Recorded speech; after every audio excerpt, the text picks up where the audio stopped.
اہل بیت کو یزید کے سامنے پیش کیا گیا۔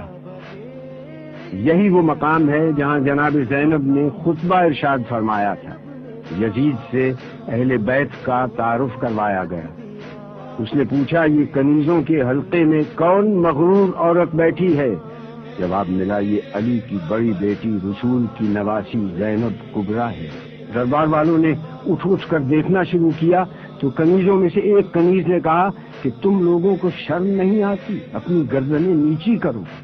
زبیر ابن قیس نے یزید کے سامنے سر حسین پیش کیا اور کہا کہ امیر مبارک ہو، قیدی آ گئے، محمد کا نواسا قتل کر دیا گیا۔ اس کے بعد شہداء کے سر پیش کیے گئے۔ یزید نے پورے دربار کا جائزہ لیا۔ یہودیوں کا عالم راس الجالود، سفیر روم، نصرانیوں کا عالم، علماء اور اراکین دولت موجود تھے۔ اس نے سورہ آل عمران سے اس آیت کو پڑھا، خدا جس کو چاہتا ہے ملک دیتا ہے اور جس سے چاہتا ہے ملک لے لیتا ہے، جس کو چاہتا ہے عزت دیتا ہے، جس کو چاہتا ہے ذلت دیتا ہے۔ جناب زینب نے یزید کو مخاطب کر کے کہا کہ آیات کو اپنے مطلب کے لیے استعمال مت کر۔ اس وقت تیرا اس آیت کو پڑھنے کا کیا محل ہے؟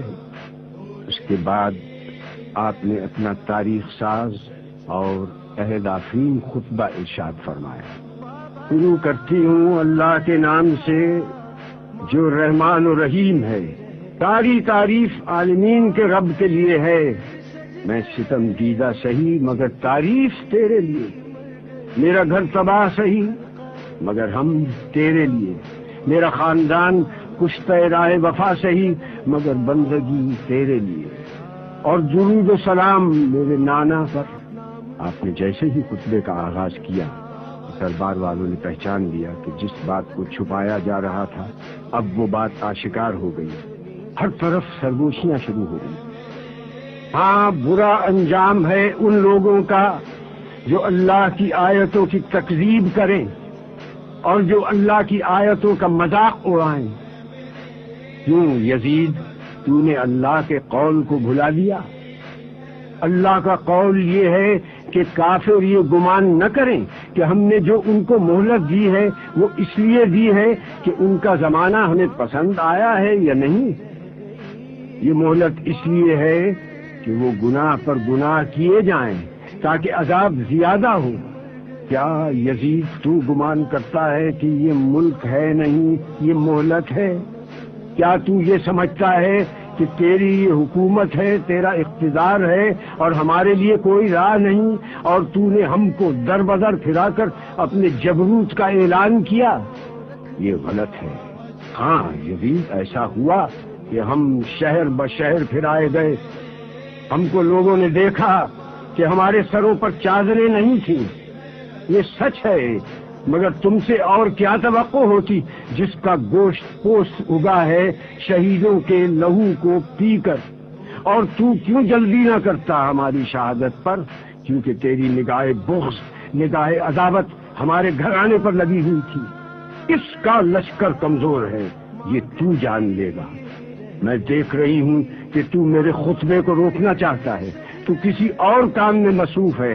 ہاں، اب جتنی تجھ میں ہمت ہے ستم اور کر لے۔ یزید، تو ہم کو ڈراتا ہے؟ اس کی قسم جس نے ہمارے گھرانے میں نبوت دی، اس کی قسم جس نے ہم کو کتاب سے سرفراز کیا، تو ہمارے مقصد کو پا نہ سکا، اب تو ہمارے ذکر کو قیامت تک نہ مٹا سکے گا۔ تو یہ نہ بتلا سکے گا کہ آل محمد کس غرض کے لیے قربانی دے رہے تھے۔ اب تیری رائے میں فتور آ چکا ہے، تیرے دن گنتی کے رہ گئے، اب تیرا مجمع منتشر ہونے والا ہے۔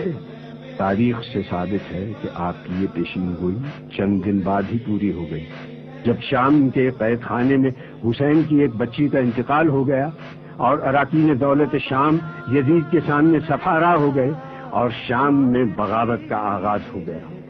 میں دعا کرتی ہوں اللہ سے کہ جس نے ہم کو سعادت و شہادت عطا کی، اسی طرح سے ہم کو وراثت ارضی نصیب ہو، اسی طرح سے ہم کو خلافت ارضی بھی ملے، اور اسی طرح سے ہم اس کی بندگی میں کامیاب رہے۔